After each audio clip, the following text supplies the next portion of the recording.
So we just got this ruling here, and it's big news since a ruling could affect other shelters in the city. We have reached out to City Hall to see if they will appeal and should be hearing back shortly on that. But to put this story in context, a group of Republican lawmakers on Staten Island sued the city to block a former school, the St. John's Villa Academy, from being used as a migrant shelter. The judge on Staten Island temporarily placed a restraining order on the city, blocking any migrants from being housed at this former school. The arrest made late this afternoon, we are told, by U.S. law enforcement along with Mexican authorities. That person taken into custody is the husband of the daycare owner. He was on a bus in northwest Mexico. These are surveillance images of that man, the alleged ringleader, running out the back alley at that Bronx daycare, allegedly carrying bags of evidence. Yesterday, we told you about a third arrest of a man known as Rennie the Rooster. And earlier this month, the daycare owner and her husband's cousin were also arrested and charged in a federal indictment. Ross? This is happening, right? Oh, yeah. Well, New York has been a hotbed of news of late. We're dealing with illegal migrants. We're dealing with a drug problem. We're dealing with an open prostitution problem. Drug mills are infesting our city. We have just a long list of issues, and the politicians, the mayor, the governor, people who are elected to these offices are doing squat. Meanwhile, they're spending money on the back of the house. They just spent, $1,000 for a garbage can, and they just ordered 300 of them, and that's $1,000 each. And then now we have that robot for the subways. They just paid, through the roof for that's going to be patrol. I mean, I don't even know how many they bought, and they're patrolling. Supposedly going to be patrolling the subways. I'm waiting for the first person to drop kick one of those into an oncoming train. They'll end up destroying it, and another waste of money. And the thing about it is, they're about to spend more money on putting migrants into hotels for the next couple of years, I guess, till about after the election and the next elections, which I don't foresee Adams winning the next election. Let me tell you something, folks. I'm going to tell you straight out. If Adams wins the next election on there, definitely question it. If Governor Hochul wins the next election, definitely question it. Because basically New Yorkers are pissed, and this is on all sides of the aisle. But today we're going to bring you not one but two major updates of stories that we have been covering here on Man with the Show. And basically both are in a way good news to the situation that's been going on for quite some time. So let's just get right into it.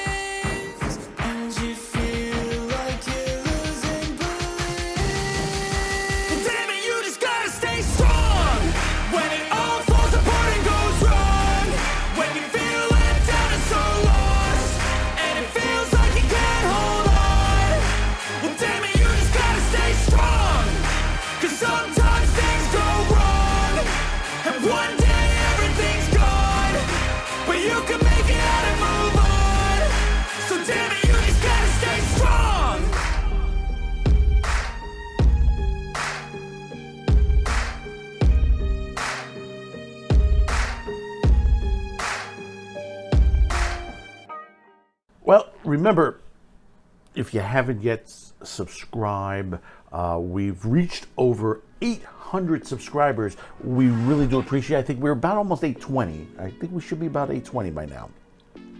Hopefully we'll be able to get to 900 before the end of the year. Maybe we could push and get to the 1,000 subscriber level by the end of 2023. And also be sure to stay tuned at the end, because there is a message we left on there to issues that are going on that does affect our channel and does affect your viewing. So we have dealt with several stories on this channel. We've discussed about the drug mills, and we've given a warning. We've already, New York Post had an article out, and we've discussed that basically in the Bronx that there are drug mills going on, and we know that also in Queens as well. There was I think it's last year, there was a National Geographic that documentary on the West Coast that, you have the drug cartels from Mexico and also Chinese influence in buying properties throughout the country and using them as drug mills. Now, one particular drug mill in the Bronx was raided, and basically finding out that one child had died, several were hospitalized because basically there was fentanyl in this daycare center, which turned out to be a drug factory for fentanyl and cocaine mass production in the combining both of them together. Who knows what else? Two were originally arrested, the owner of the daycare center and one other person. The husband of the owner was on the run, and one other person as well. Now, we know that there was a third arrest, which was one of the people that they were looking for. The husband had literally just disappeared on there, but now has turned up in Mexico. That's right, folks. This guy has turned up in Mexico, and he has now been arrested by the DEA. We'll read a little bit into this from the New York Post. Husband of Bronx daycare owner charged in toddler's fentanyl death nabbed in Mexico. The fugitive husband of the Bronx daycare worker charged with the fentanyl poisoning death of a toddler was hunted down in Mexico Tuesday, about 10 days on the lam, law enforcement sources told the New York Post. Felix Herrera, who was captured on surveillance video sneaking out the back of the drug peddling Kingsbridge Child Care Center minutes before the first responders found one-year-old Nicholas Felice Dominique dying from the drug, was nabbed on a bus headed to Sinaloa on Tuesday. The U.S. Marshals Service tracked Herrera to Texas, where they got a tip that he was hauling up south of the border, according to the sources. Mexican authorities captured the fugitive, working with agents with the U.S. Drug Enforcement Administration and the Marshal Service, sources say. Herrera, 34, is expected to face extradition to the U.S. and become the fourth suspect charged in the heartbreaking case. His wife, Greta Mendez de Ventura, who owns the Divino Niño Daycare, and his cousin Carlisto Acevedo Brito were charged with murder, assault, and child endangerment by Bronx prosecutors the day after little Nicholas died and three other tots were sickened by the fentanyl at the Child Care Center facility on September 15th. The pair and the third alleged accomplice, Reno Antonio Patis, will also face federal drug charges of conspiracy to distribute narcotics, resulting in death. Authorities said that they ran the narcotics mill out of the basement daycare center, where drugs and paraphernalia were found stashed on top of children's playmats in two trapdoors underneath, where the toddlers ate, played, and slept, according to police. Law enforcement sources have said Herrera was believed to be the main player in the alleged drug operation. Prosecutor says Mendez found the children unresponsive shortly after 2:39 p.m. on September 15 and made 3 calls before calling the cops, 1 to a coworker and 2 to her husband. This is amazing, and when you hear stories like, there's even another part of it that the woman who was running this came into this country in a way illegal, that basically she married somebody according to her former ex-husband, and basically they divorced after that. And now she remarried with this particular gentleman. Who to say that these people came in to do drugs? Who knows the situation? But here is the main crux of the situation. I was expecting this guy to run to the Dominican Republic. He was on his way into Sinaloa, which is basically the heartbed of the Mexican cartels. So you can tell where this is going, to this situation, that basically this is another clue to the puzzle that the cartels in Mexico are running a lot of these drug mills. We need to prosecute these people, find them guilty, and then squeeze them for the information that we need to bring forward charges to these cartels in Mexico.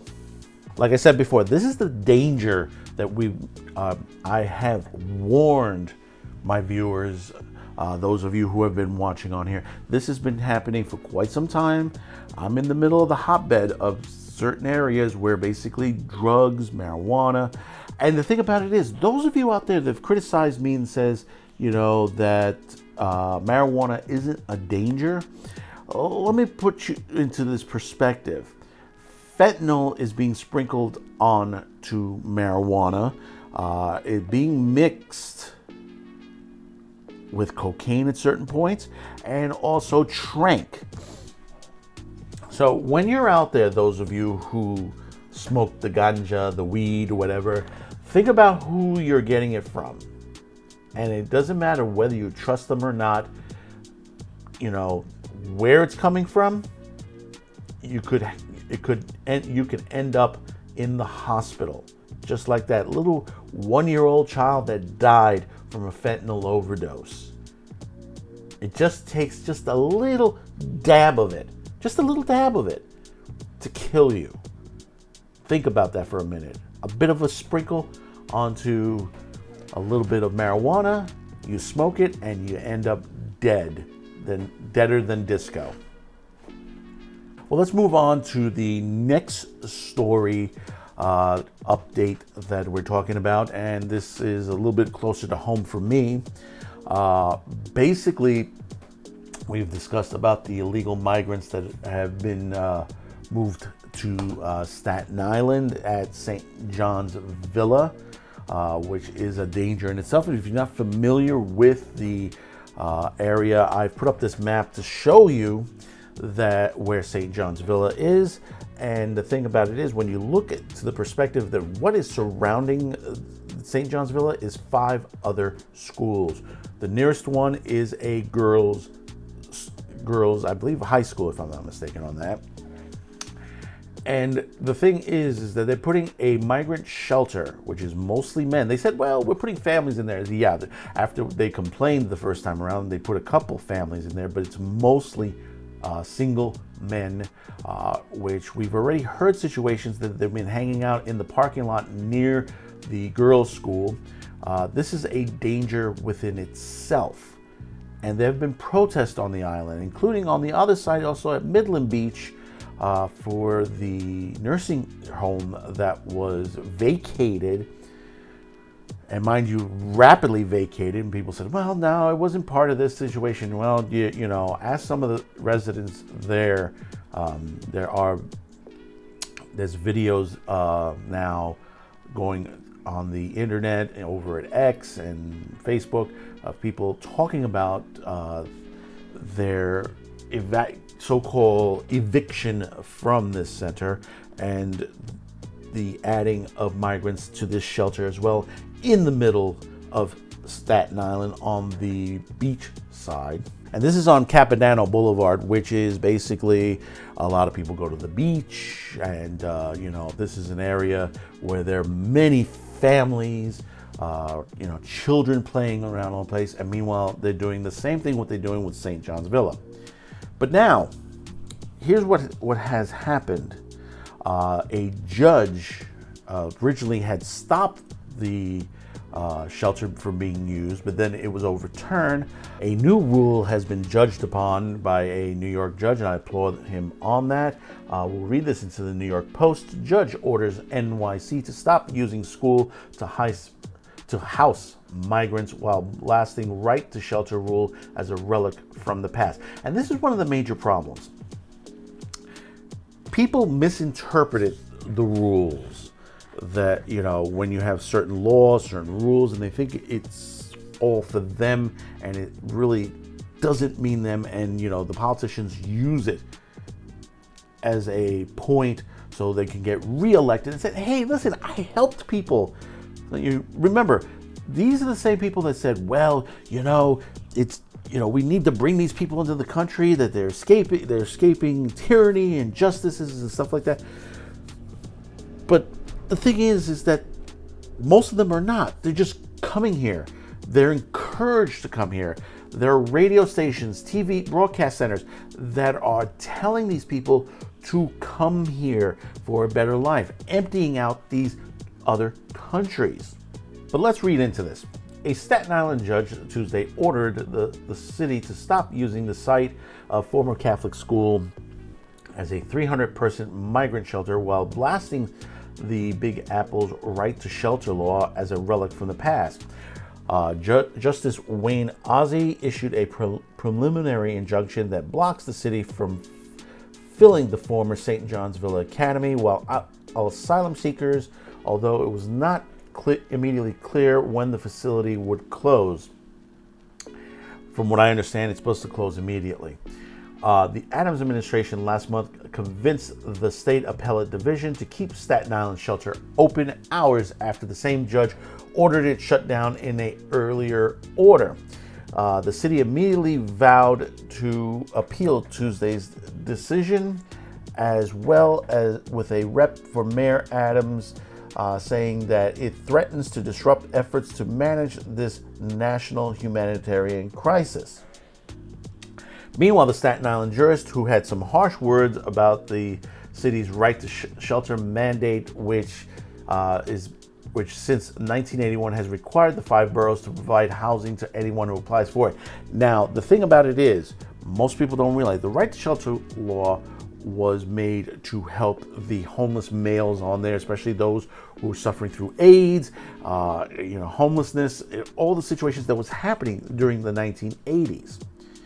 Now, someone down the line says, well, we could use it for illegal migrants. No, this law was made for New Yorkers, not people coming from other countries. If you read the law, it never said, if you're from another country, you have the right to shelter in our city.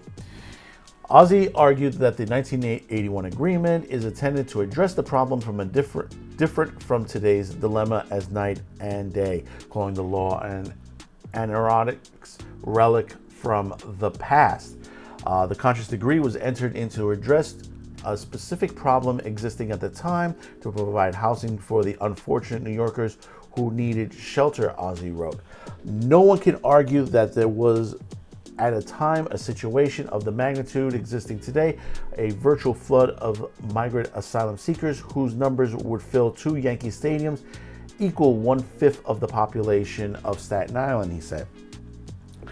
Ozzie's ruling comes down 2 weeks after lawyers for Staten Island local Scott Herrod, who is seeking a court order to shutter the site, argued at a hearing that the shelter creates an unreasonable public nuisance, including because he's alleging that being smelling raw sewage from the site at his home next door.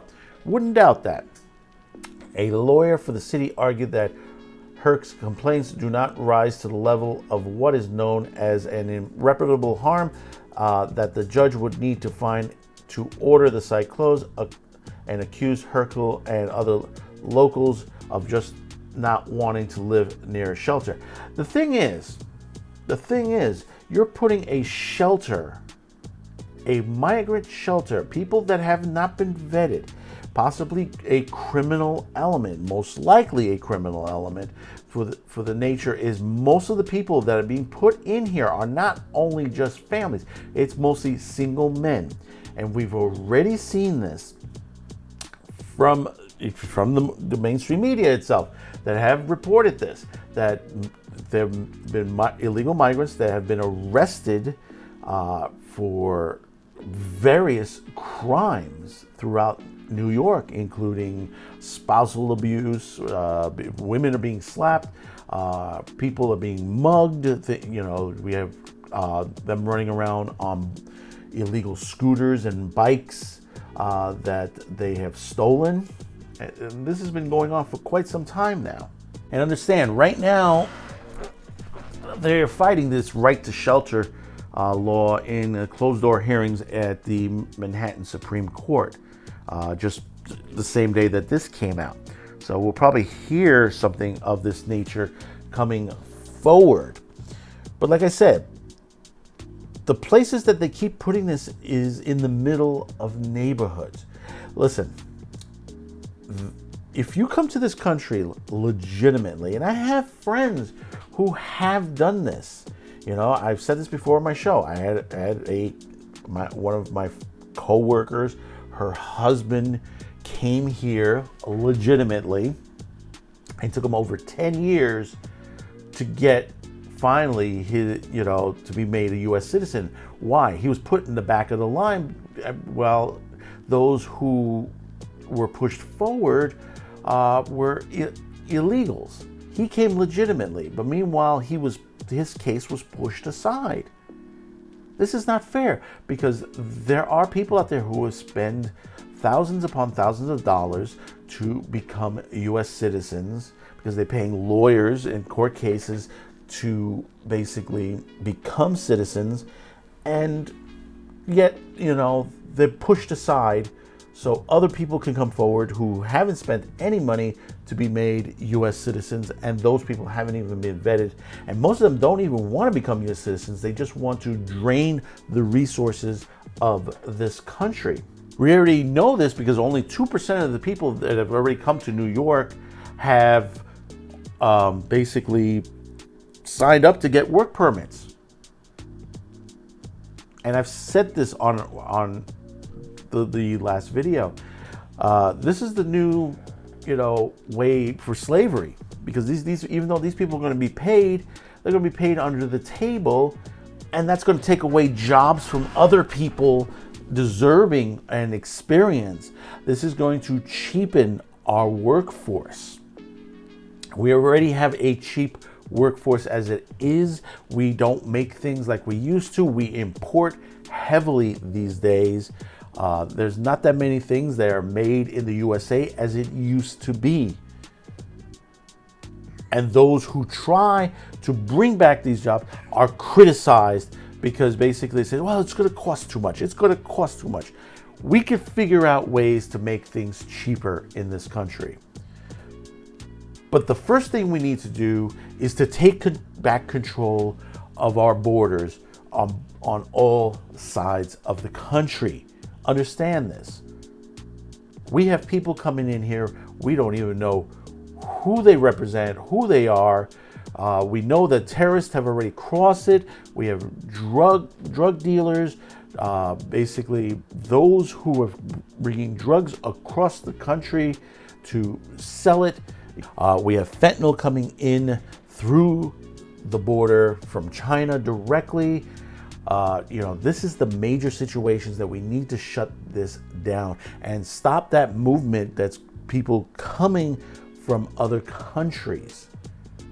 See, the rule of thumb is if you coming from Africa and you got to say, hey, for example, if you got to Italy, do you stop there and, plead asylum there? No, they continue on all the way to South America and then up through the border just to get into America. Think about that for a minute. This is what they're doing. Yes, that's right, Mr. J. You hear Jay in the background. He's upset about this situation too. But the thing is that always remember this. The more of these illegals come into the country, the more it hurts our country as a whole. They want to use these people as cheap labor and as a voter base to keep their power going. Remember that. They're in power and in control. And this is the wrong steps for this country. And we must change this by going to the voter booth and electing people that will do their job, the people that we send to Congress, to the White House, to do their job properly and remove those who are not. They work for us. We don't work for them. Remember that. But who am I to say but a man with the show? Thanks for watching. Before you go, please comment, like, and share this video. Also, if you haven't yet, please subscribe as this helps the reach of our channel. Finally, as a content viewer, you have that ability to help support this and many other channels.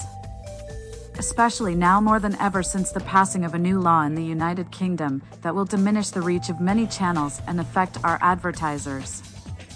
If you wish to help grow this channel by financial support, you have two ways. There are two links in the description below. The first will send you to a pay site where you can make a monetary donation. The second will send you to our gear store where you can purchase t-shirt, mugs, and other specialty items. Any additional discounts will be listed on the main page. Once again, thank you for watching and your support.